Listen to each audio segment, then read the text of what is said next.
Bonjour à tous, bienvenue dans la suite de cet iceberg. Si vous ne l'avez pas encore vu, je vous conseille d'aller voir la première partie où je mentionne déjà les sujets de cette partie-là. Aujourd'hui, on va accéder à la partie submergée de l'iceberg en traitant des thèmes un peu oubliés, un peu moins évidents, auxquels on ne penserait pas forcément en premier lieu en tant que membre du FC Poète. Je vous propose de commencer sans plus tarder cette plongée.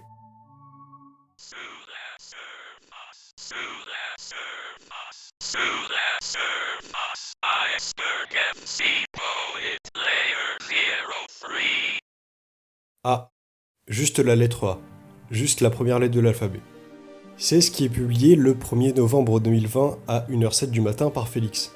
Quelques heures plus tard, à 18h53 le même jour, et en réponse au premier tweet, Félix poste A, une nouvelle fois. Les 3 prochains jours, 3 A rejoignent le thread. 3 c'est aussi le nombre de jours durant lequel aucun A n'est posté. Il faut ensuite attendre 2 autres jours pour le prochain, le 9 novembre. Bon, je vais pas vous faire toute la chronologie de ce thread, mais je vous laisse quelques instants avec tous les A, le jour et l'heure auquel ils sont postés. En tout, 15 A sont postés en novembre 2020. La série se poursuit jusqu'en 2021 avec 6 A postés en décembre. Durant l'année, le rythme s'essouffle et on se retrouve avec 1 à 2 A en moyenne par mois. Et même un pic de 3 en juin, dont 2 le même jour, le 30 juin, posté à 3 minutes d'intervalle. Le dernier A est posté le 1er septembre 2021 à 15h29 après 2 mois sans activité du thread. 12 A en 2021, 21 en 2020. Vous le savez peut-être pas, mais j'aime beaucoup constater des coïncidences avec les nombres. Et avec ce sujet, on en a plusieurs. On a une récurrence du nombre 3. En novembre 2020, aucun A n'est posté entre le 4 et le 7. Si on soustrait 7 à 4, ça donne 3. Après ça, le prochain A est posté le 9 novembre. Or, la racine carrée de 9, c'est 3. Le thread s'arrête le 1er septembre 2021. Septembre, c'est le 9e mois de l'année, et une nouvelle fois, la racine carrée de 9, c'est 3. 1, 0, 9, 2021. Si on additionne tous les chiffres, 1 plus 9 plus 2 plus 2 plus 1, on obtient 15. 15, c'est 3 fois 5. Si on additionne le 1 et le 5 de 15, on obtient 6. La moitié de 6, c'est 3. Le double de 6, c'est 12, qui est aussi le produit de 4 fois 3. Si on additionne le 1 et le 2 de 12, la somme est de 3. Le 12, on l'a déjà croisé dans ce sujet, c'est le nombre de A posté en 2021.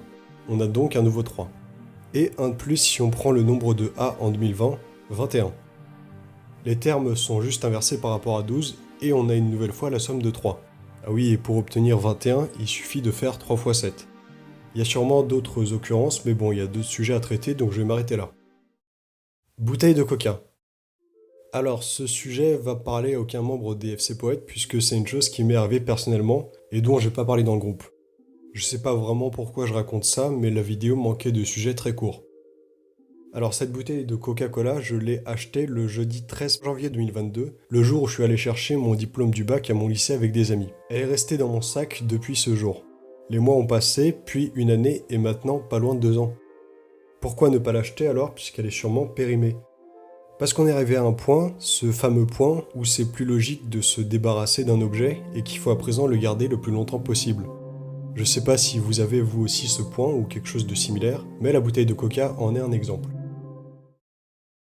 Tasse. C'est quoi votre rapport aux tasses? Est-ce que vous avez une considération particulière pour ces objets?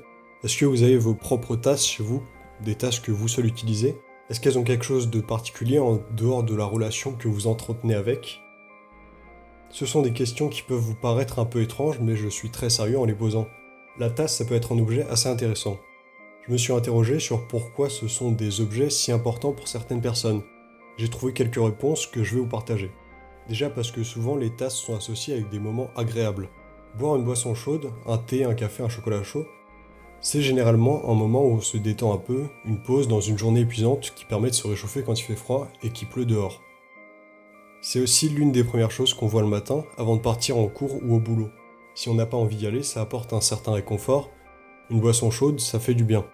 Si au contraire on est heureux de passer une nouvelle journée autour de personnes qu'on apprécie et dans un environnement où on est à l'aise, la tasse ça apporte un petit plus. Ensuite ça peut nous rappeler des personnes auxquelles on tient si elles nous ont offert une tasse par exemple. C'est toujours réconfortant de savoir qu'on n'est pas seul au monde. Ça s'applique aussi à des souvenirs qui peuvent être liés à cet objet. L'aspect peut aussi être important, on peut être sensible à certaines formes, certains motifs, certaines couleurs présents sur la tasse.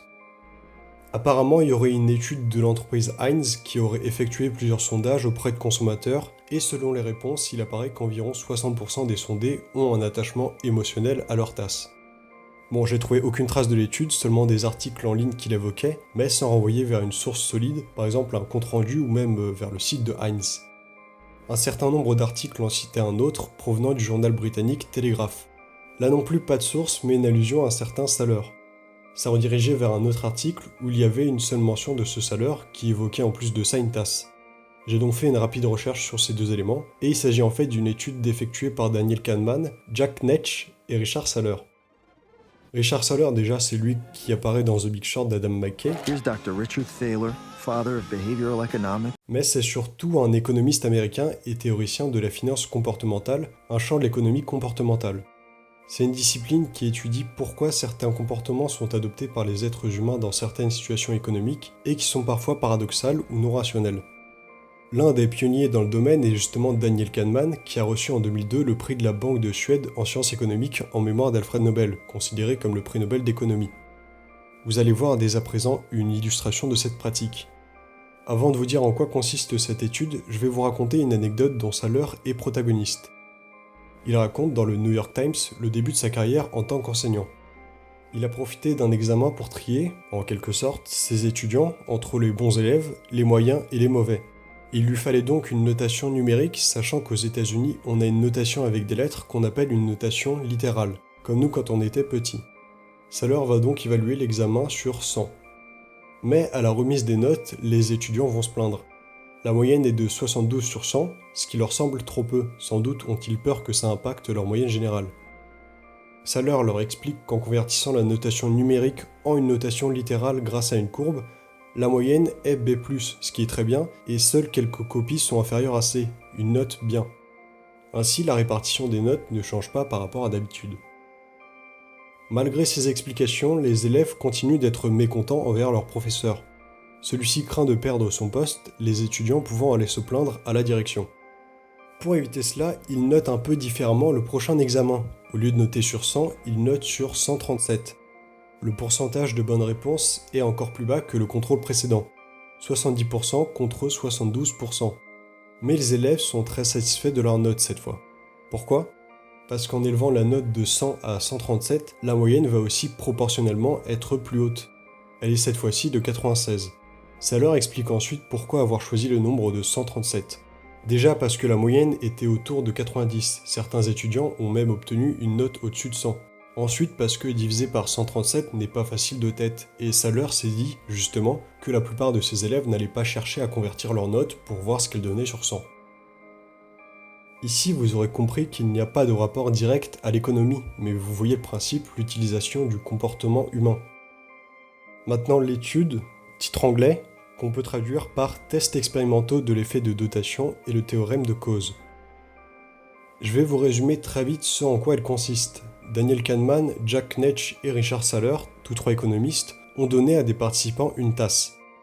Une fois que la tasse leur appartenait, les participants demandaient un prix 2 fois plus élevé que celui qu'ils étaient prêts à payer lorsque la tasse n'était pas à eux. Donc si la tasse coûtait initialement 2 €, suite à son acquisition par les participants, ceux-ci la vendaient 4 €. L'autre nom donné à l'effet de dotation établit plus clairement l'effet, l'aversion à la dépossession. Le propriétaire ne sera prêt à vendre sa possession uniquement si elle est achetée à un prix supérieur à sa valeur initiale, non pas pour s'enrichir, mais parce qu'il s'est attaché psychologiquement à l'objet.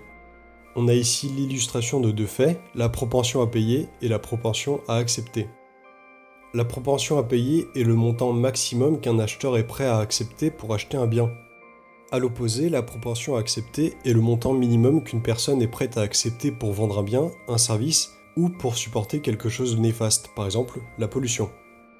Bon, alors en ce moment il y en a peut-être certains d'entre vous qui est en train de vous dire que je me suis laissé emporter par mes recherches et qu'il n'y avait aucune raison d'aller jusque-là.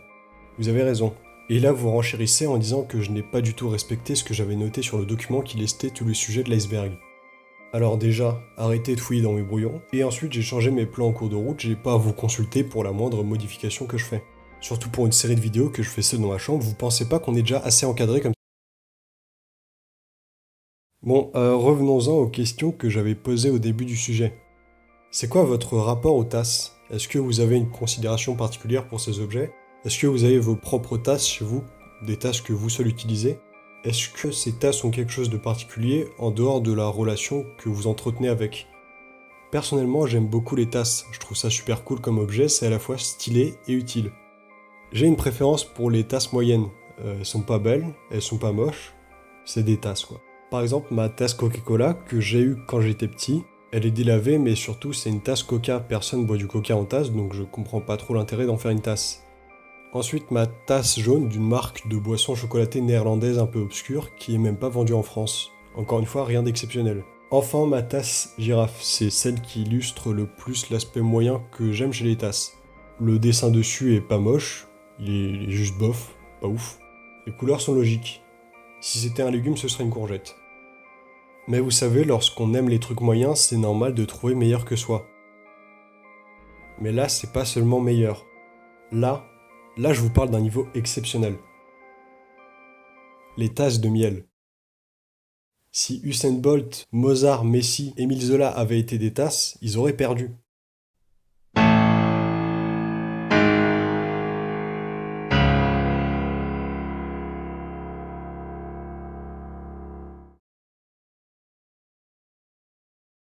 Oscarawa.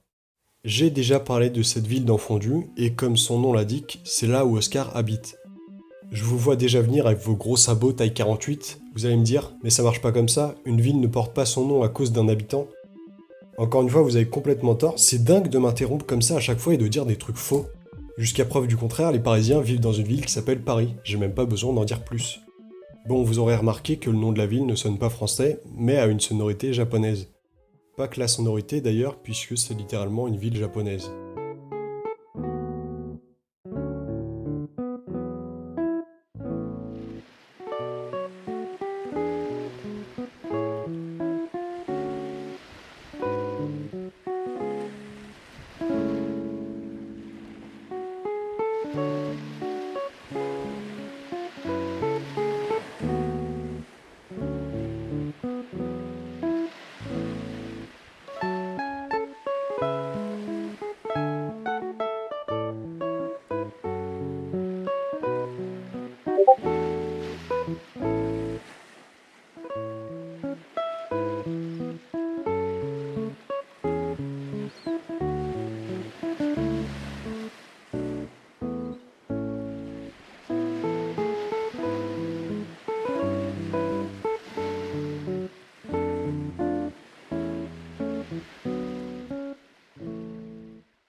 C'est le prix d'une danette aux fruits.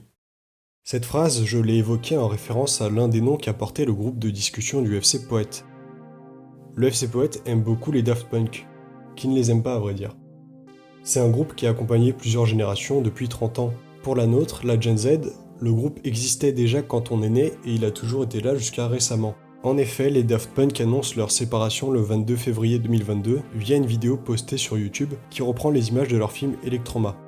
Ils n'avaient pas sorti d'album depuis Random Access Memories en mai 2013, même s'ils avaient collaboré ensuite avec Kanye West ou The Weeknd. Depuis, on a quand même eu en 2022 une version anniversaire des 25 ans de leur album Homework, et en 2023 une version anniversaire des 10 ans de Random Access Memories, qui contient 9 morceaux inédits en plus des 13 d'origine. En parlant de 13, vous vous rappelez sûrement de l'été 2013 où Get Lucky, avec Pharrell Williams et Nile Rodgers, passait absolument partout sur toutes les radios. Pour certains, assez jeunes à l'époque, ça a été leur premier contact avec les Daft Punk. C'est en tout cas un des morceaux qui a le plus marqué la décennie des années 2010. Mais pour ce sujet, on va revenir 10 ans en arrière, en 2000.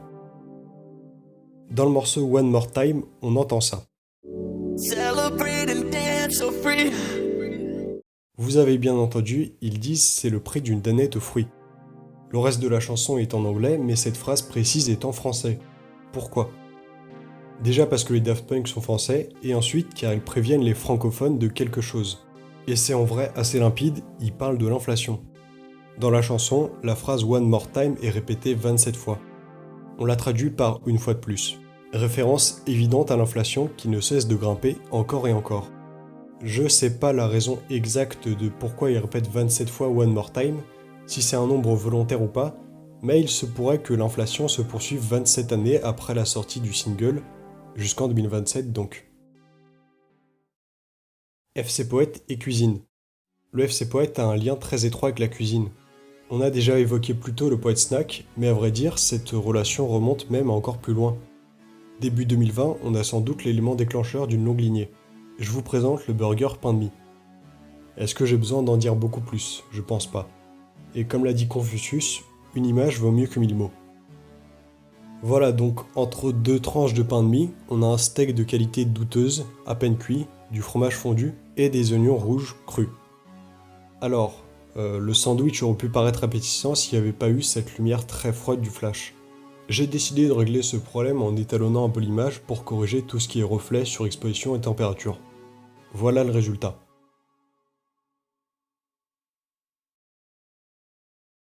L'auteur de cette anomalie culinaire, c'est Serfaust. Celui-ci ne va pas s'arrêter là et va récidiver l'année suivante. Comme on dit, l'assassin revient toujours sur les lieux de son crime. Mais qui de plus apte à réaliser le crime parfait que celui qui connaît les éléments qui trahiront le coupable, qui sait comment effacer ses traces? L'inspecteur de police chargé de l'enquête qui se révèle être le meurtrier. Je l'avoue, j'ai moi aussi baigné dans ces eaux troubles que sont les abominations culinaires. Étant donné que j'ai confessé ma faute et que je l'ai fait qu'une seule fois, je pense qu'on peut me pardonner. Bon ok, 2 fois, mais faut dire que le mois de février est fatal. Vous avez sûrement une image négative de la place de la cuisine au sein du FC Poète, mais les exemples que je viens de vous donner ne sont pas représentatifs de l'attachement à cet art. Tenez, l'émission Poète Cuisine sur le compte Poète News est une véritable déclaration d'amour aux aliments et à la préparation des plats. Je sais d'ailleurs d'une source proche du dossier que l'épisode 2 a été tourné et va bientôt être diffusé. Voilà, il me semble que nous avons fait le tour de la thématique, donc on va passer dès maintenant au sujet suivant. Juste avant, laissez-moi voir combien il reste de budget pour cet épisode. Moins 16 000. Alors, mon secondaire, Chaumont et mon secondaire. Une tragédie s'est produite le 8 juin 2023. Le compte @monsecondaire a été suspendu. On a perdu certains tweets rigolos, mais le pire c'est que toutes les photos de préparation culinaire de Mathieu ont disparu à jamais. Et ça c'est priver l'humanité d'un patrimoine historique. Mais ne vous inquiétez pas, il me reste tout de même quelques échantillons que j'avais sauvegardés pour le premier épisode de Fondu, ou en prévision de ce sujet. Je propose, pour perpétuer la tradition, de commencer par les sandwichs. Et ce que vous avez vu jusqu'à maintenant, c'est pas grand chose en comparaison. On commence tranquillement avec le sandwich ketchup, assez classique, 2 tranches de pain et du ketchup au milieu. Bon, le prochain répond tout de même plus aux attentes qu'on peut avoir lorsqu'on connaît un minimum l'arrière-plan culinaire de mon secondaire. On a du pain, ça c'est sûr, probablement une baguette tradition graine, si je me trompe pas. Mais pour ce qui est au-dessus, j'avoue que j'ai vraiment aucune idée de ce que c'est. Ça a l'air d'être une sorte de crêpe qui enveloppe quelque chose, j'arrive pas du tout à déterminer ce que c'est. Troisième sandwich, cette fois avec du pain de mie. C'est pas 2 tranches de pain de mie superposées, non, c'en est une seule, pliée. Pour la garniture, on a 2 nuggets, je crois, quelques haricots rouges et du fromage à tartiner.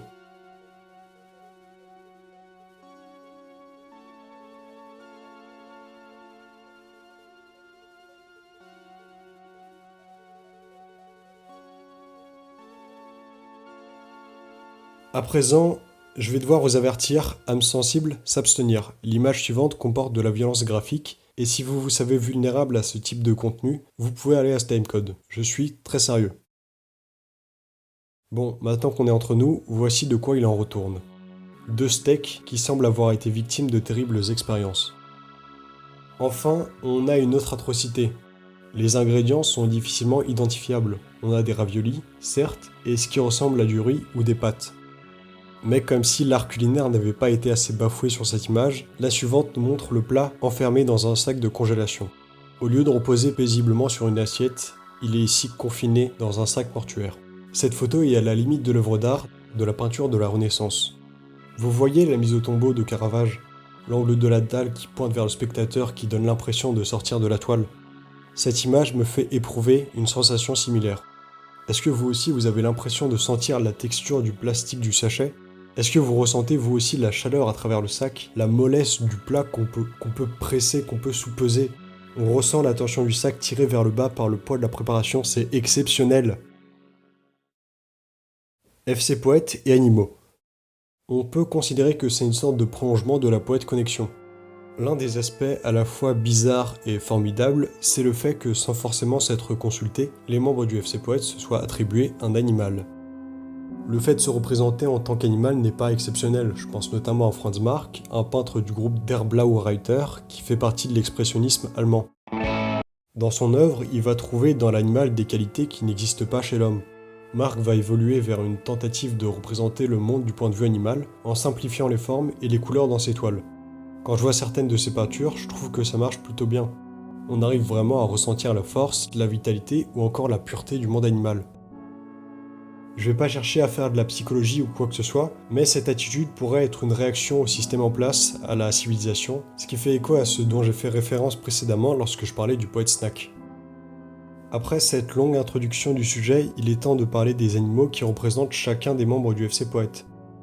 Crèche, le chien, Félix, le sanglier, Martin, le panda, Maxos, le crocodile, Miel, le chat, Oscar, l'hippopotame, Yvan, la loutre.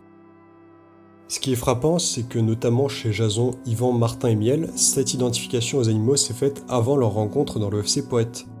Ce que j'essaie de faire ressortir ici n'est pas tant le fait que ces personnes aient une représentation animale, mais qu'ils soient réunis dans un seul et même groupe.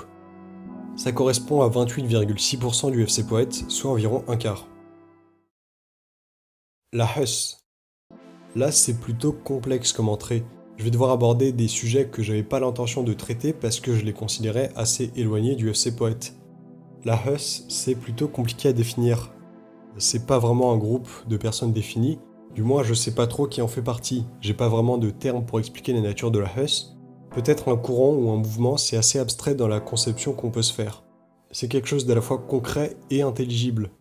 Il y a des preuves de la présence d'un groupe qui s'appelle la Huss, notamment cette image, ou cette capture d'écran. Sur la première image, il y a 9 membres, sur la deuxième, plus ancienne, il n'y en a que 6. Mais regardez la précision qui l'accompagne. Il y aurait un 7e membre caché. On imagine donc que dans le cas de la première image, il y en aurait en fait 10, 9 et un secret. Je ne m'attendais pas à tomber sur un mystère comme ça juste en me renseignant en surface. On va se concentrer rapidement sur l'image. C'est un peu l'équivalent d'une photo de famille ou de classe qui regroupe les membres de la Huss. De gauche à droite, on a Amine, Kenzo, Oignon, Punlulu, Adrien, Ubix, Nour et Evan. Au-dessus, il y a un membre nommé Polite, mais j'ignore qui c'est, je suis désolé. Sachant que cette personne n'est pas présente sur la capture d'écran, il m'est impossible de l'identifier. L'air de rien, on a plusieurs éléments intéressants rien qu'en lisant les noms. D'une part, la présence de 2 poètes, Evan et Amine. D'autre part, le surnom attribué à Punlulu, Punit. Il n'est pas uniquement porté par notre ami, mais aussi par son serveur Discord. Vous me ferez une remarque, comme souvent, mais si le serveur Discord est sa propriété, quoi de plus normal que le fait qu'il partage la même appellation ? Le serveur Discord s'appelle bel et bien Punit, seulement je le prononce à l'oral. Et l'une des choses que l'on ne peut pas entendre lorsque je m'exprime de cette façon est le S muet qui marque le pluriel. Et sur ce serveur, on retrouve la plupart des membres qui sont sur l'image ou la capture d'écran. En plus de ça, une bonne partie des poètes s'y trouve aussi. En parlant de poètes, voici l'un des dessins postés par Evan. On y voit un oiseau perché sur le dos d'un singe, juché sur un chien. La mention en bas à gauche dit « Duck x Huss x Poète ». On comprend aisément que l'oiseau représente ce duck, donc un canard. Evan et sans doute Amine faisaient partie d'un groupe appelé Duck Gang.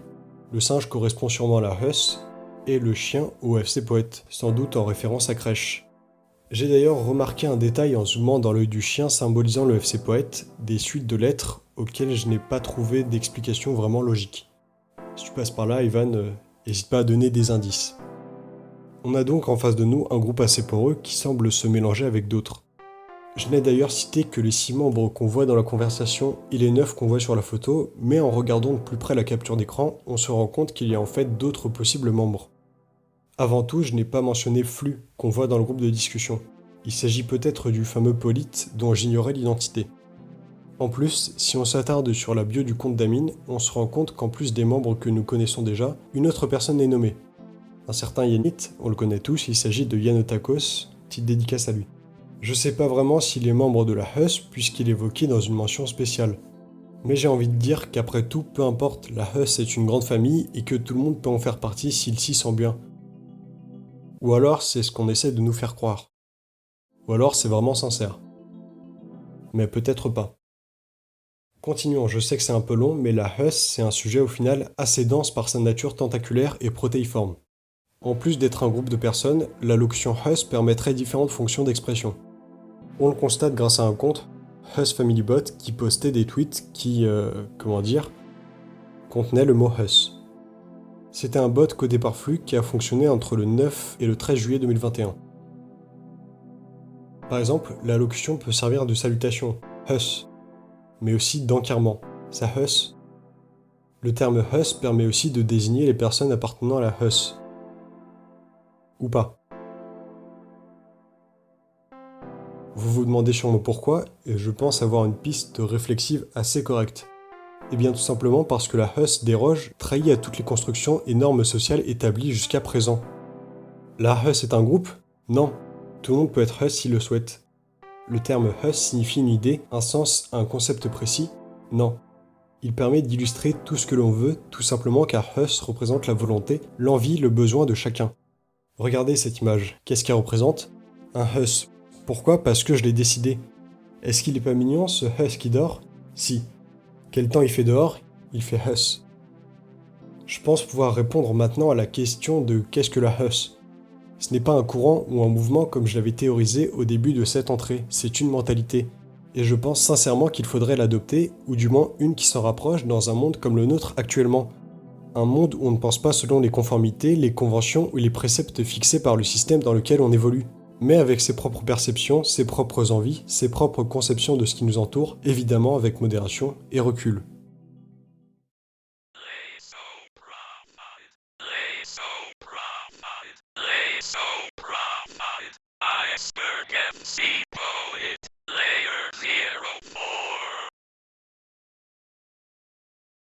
Flammisme. Le flammisme ou loi des flammes, c'est un concept qu'on a mis en place au sein du FC Poète. Il consiste en une action très simple, quelqu'un envoie un message sur le groupe où il fixe un nombre de flammes à atteindre et une action. Si le message obtient le nombre de flammes annoncé, la personne doit obligatoirement faire l'acte qu'elle avait énoncé. Mais qu'est-ce que les flammes ? C'est très simple, il s'agit d'une des possibilités de réaction sur un message, parmi le visage avec des larmes de joie, le visage étonné, le visage pleurant, le cœur rouge, le feu, le pouce levé et le pouce baissé. Bon, maintenant on a un plus grand nombre de choix, mais c'était comme ça à l'époque. Le choix de prendre les flammes comme réaction n'est pas vraiment motivé, mais je suppose que c'est parce qu'il se détache des autres, il est assez à part entière. Il n'est pas aussi expressif que le visage et n'a pas la symbolique forte du cœur ou des pouces. La plupart du temps, l'objectif fixé est atteint. Il peut s'agir d'un petit nombre, comme 3 flammes, d'un nombre médian, comme 6 flammes, ou d'un nombre assez important, comme 11 flammes. Il y a certes 14 membres dans le FC Poète, mais il y en a certains qui n'interagissent que peu sur le groupe, et de plus, il est rare que plus de 3 ou 4 personnes ne discutent en même temps.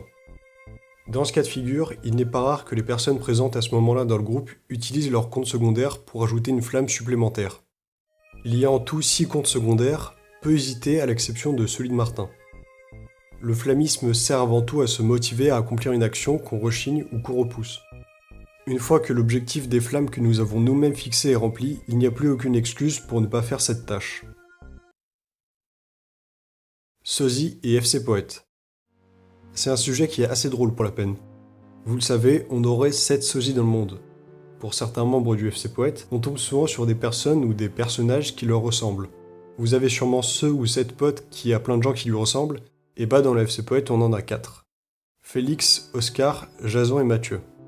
À vrai dire, je sais pas pourquoi ils ont autant de sosies, je vais pas chercher à comprendre pour garder un peu de magie. Bon, Félix, c'est compliqué à illustrer puisque ce sont souvent des personnes qu'on croise dans la rue et qu'on peut pas prendre en photo. On a néanmoins cette comparaison avec Tahiti Bob qui est assez juste. Tu dis ok, je l'avais, s'il te plaît. T'as dit K, c'est une constante, c'est pas juste une Mais constante. K, c'est une constante, putain! Oscar, c'est un peu le même cas de figure que Félix, et on a encore une fois une ressemblance avec un personnage fictif assez frappante. Mais à la différence que pour Oscar, il ne s'agit pas du personnage en soi, mais d'une frame précise, celle-ci. Pour Jason, on croise évidemment des personnes qui lui ressemblent, ça a été mon cas à la fin des cours, dans le train, mais leur ressemblance est plus forte quand on se tourne du côté de la fiction. notamment vers un animé fondateur du groupe, Neon Genesis Evangelion. À vrai dire, entre le personnage de Kensuke et Jason, au lieu de chercher les ressemblances, faudrait trouver les différences. À la base, je voulais aussi le comparer à Watashi de Tatami Galaxy, parce que Jason l'avait pendant une certaine période en photo de profil, et j'avais trouvé une ressemblance, mais je me rends compte au final qu'il ressemble beaucoup plus à Ivan. De manière assez violente même. Mathieu, quant à lui, c'est une ressemblance frappante avec le personnage principal de Story City. Mais pas que. Vous voyez ce loup? Ouais, ce loup là. Et bah je trouve qu'il y a un truc.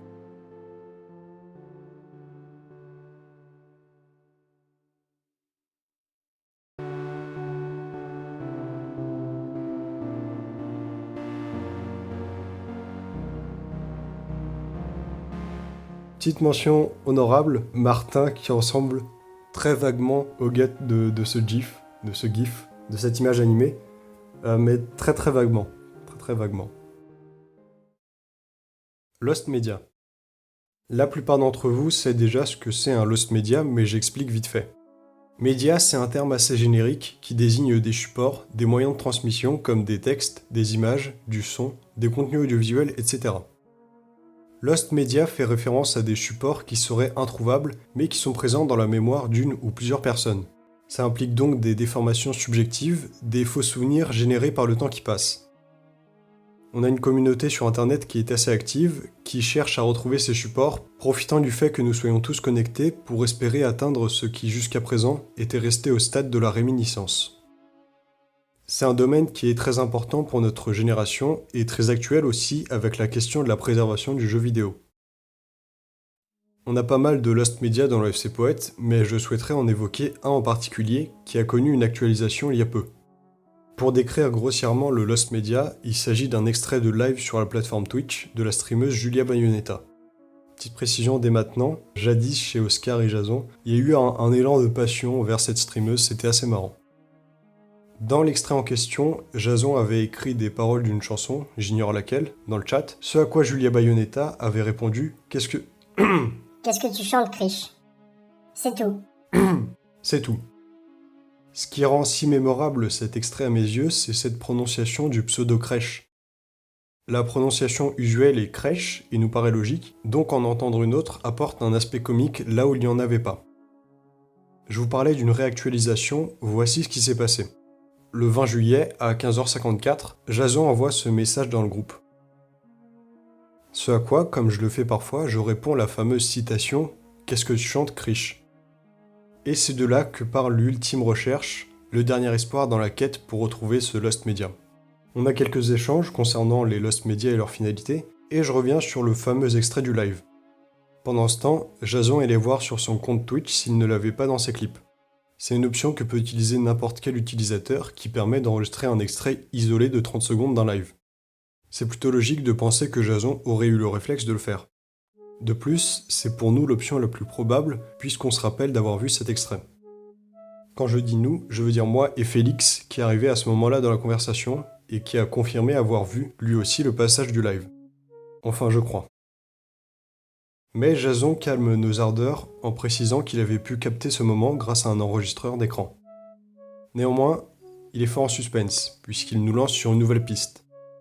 La présence de l'extrait dans un autre groupe extérieur au FC Poète.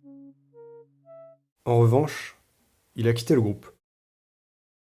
Mais ce seul petit message est plein de rebondissements, puisqu'Oscar et Amine sont eux aussi présents dans ce groupe. Et c'est à cet instant qu'Amine fait une entrée théâtrale, accompagné d'une déclaration fracassante. Je crois que j'ai encore le groupe. On a tous un sursaut d'espoir. Le message suivant d'Amine ne fait que gonfler cette attente. Il a retrouvé le groupe. Jason confirme de plus qu'il est certain d'avoir envoyé la vidéo là-bas.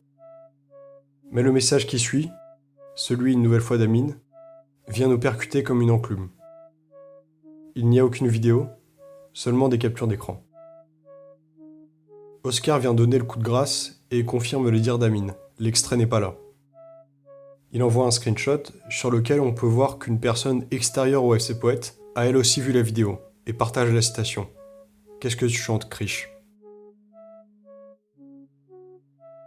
Tout ça pour ça, vous allez me dire. Bon, déjà en plus de m'interrompre, maintenant vous êtes désobligeant, c'est pas très agréable. Oui, tout ça pour ça, et en même temps le contraire. Absolument rien pour rien. Non, ça marche pas, c'est pas français. On est bien sûr déçu de ne pas avoir retrouvé l'extrait, mais au fond, est-ce que c'est pas mieux de le laisser là où il est? À quoi bon le chercher, si ce n'est, une fois déniché, que de le regarder une nouvelle fois, peut-être une seule et nouvelle fois, avant de le remiser parmi nos souvenirs? Après tout, le dessin de la quête n'est peut-être pas ce qui est le plus important. Peut-être que ce qu'il est vraiment, c'est l'illusion, l'espérance. Comme le héros du chef-d'œuvre de Proust à la recherche du temps perdu, suite à une attente alimentée d'expectatives, on se retrouve désenivré, ramené à la réalité. C'est sans doute mieux de continuer à évoquer cet extrait comme on l'a fait jusque-là, et de ne pas forcer sa récupération. En attendant, son aura au contour flou est présente dans nos mémoires. Pigeon. Pour les cours, je me rends tous les jours en train à Paris, l'horrible capitale. Ça arrive certaines fois que mes horaires de train et mes horaires de cours ne soient pas vraiment concordants, ce qui m'oblige à arriver avec pas mal d'avance. J'ai pas grand chose à faire en attendant, j'ai pas vraiment le courage d'avancer mes devoirs ou de réviser un cours, donc je lis, j'écris ou je regarde un film. Je reste à la gare pour ça puisqu'il y a des sièges et que c'est un minimum abrité. Et à chaque fois, j'ai des pigeons qui viennent me voir. Qui m'approchent du moins. C'est vraiment bizarre, ils me regardent, moi je les regarde aussi, mais à chaque fois ils viennent près de moi. C'est pas seulement en face de moi sur le sol, des fois ils se perchent sur les sièges à côté de moi et ils me regardent. Et la même chose m'est arrivée lorsque j'étais à Marseille, sur le Vieux-Port notamment. J'ai été entouré de pigeons aussi, alors que j'étais juste assis. J'ai vraiment aucune explication pour ça et c'est un peu perturbant à force.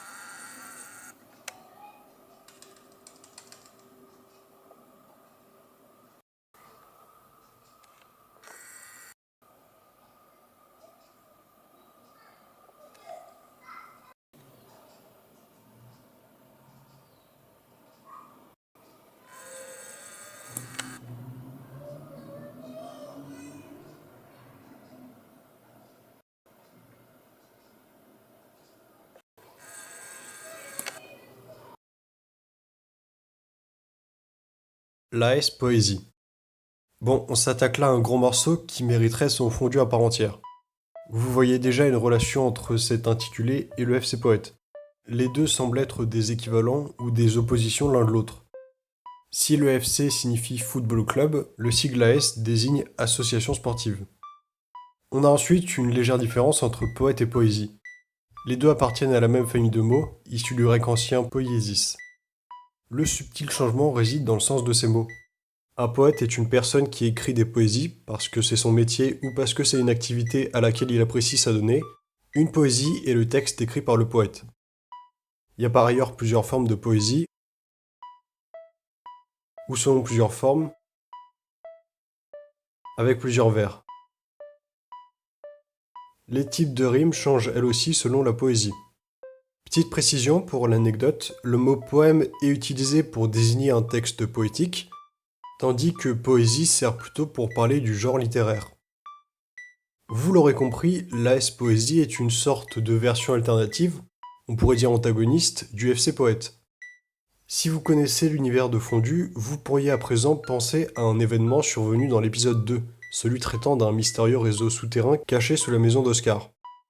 Il est aussi évoqué dans l'épisode 4, avec cette fameuse série de tweets qui annonçait le départ, puis le retour des membres du FC Poète au sein du groupe. Rappelez-vous qu'Oscar a croisé son doppelganger dans le labyrinthe enseveli sous son domicile. L'objectif d'un doppelganger est d'être unique, pourtant en copiant l'apparence d'un autre. Ainsi, le départ successif de chaque membre du FC Poète correspondra à une rencontre qui s'avère de façon unanime fatale. Le retour dans le FC Poète ne serait pas celui des membres originaux, mais de leur doppelganger, ou, vous l'aurez compris, d'un membre de l'AS Poésie. Guerre Poète Huss. Toute la section sur la Huss sert en fait à ce sujet. Je me voyais mal en parler sans introduire l'une des deux parties. Ma découverte de l'existence de ce conflit remonte au 10 mai 2023, grâce à un tweet publié par Poet News. Le voici. Attaque. Un membre de la célèbre organisation considérée comme terroriste par l'OPU, Organisation des Poètes Unis, HUS, s'est infiltré dans le FC Poète. Ses revendications ne sont pas claires, il semble mener une action d'intimidation. Ça semble être une sorte de communiqué, peut-être une déclaration de guerre. Je tiens avant tout à éclaircir un point, ce tweet n'a pas été unanimement validé avant sa publication. Déjà car il a été rédigé puis posté sans l'aval de personne. Ensuite, jamais Poet News n'aurait permis l'apparition sur l'écran de leurs abonnés à un message truffé de fautes. J'ignore d'ailleurs totalement qui est visé. Si on prend en compte les deux membres du FC Poète faisant partie de la HUS, Evan et Amine, aucun n'a manifesté d'intention malveillante à l'égard du groupe. Ensuite, si vous vous rappelez l'entrée sur la HUS, vous savez que celle-ci a plutôt une aura positive et optimiste. Le FC Poète ou Poet News ne considère par ailleurs absolument pas la HUS comme terroriste. Je parle ici en tant que membre du FC Poète et freelance à Poet News, et non comme un porte-parole. Je ne ferai pas comme le communiqué vil et perfide qui tente d'attribuer une opinion personnelle à un groupe de personnes. L'OPU n'a pas une existence officielle au sein du FC Poète et je les considérais comme ennemis et réfractaires à l'idéologie poète. Je dis « il », mais je me doute que le tweet n'est l'œuvre que d'une seule personne. J'ai donc décidé d'enquêter sur l'identité probable de l'auteur de ce communiqué. Pour ça, revenons au premier tweet du compte HusFamilyBot. Sous celui-ci, on peut lire plusieurs tweets assez violents de la part de deux membres du FC Poète, à mon grand regret. Le premier, c'est Félix sur son ancien compte. Je vous mets les deux réponses qu'il a envoyées, elles ne sont pas des plus chaleureuses. Ensuite, sous le même tweet, on a une réaction désobligeante de mon secondaire. Ce sont les tweets les plus anciens que j'ai pu trouver qui mettent des membres du FC Poète en opposition avec la HUS. Ils datent du 9 juillet 2021.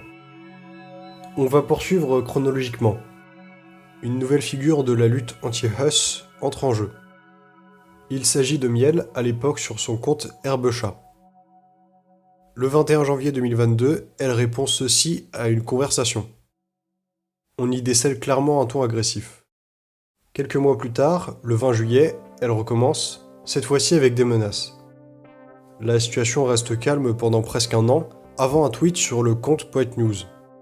Et pas celui dont j'ai parlé, non, un autre qui remonte au 1er mai. Une guerre à la HUS y est déclarée, sans précision sur l'identité de son auteur. Dans un tweet cité, Punlulu explique la situation. On apprend dans le même temps que c'est Miel qui a écrit la proclamation. Mon secondaire intervient sous les deux publications pour montrer son soutien à Miel. Punlulu incarne une nouvelle fois les valeurs de la HUS dans sa réponse. Plus tard le même jour, deux autres tweets sont publiés. Les voici.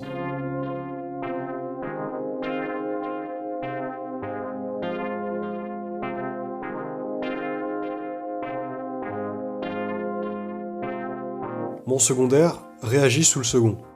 Mais le compte Poet News n'est pas le seul à partir en croisade contre la HUS en ce 1er mai.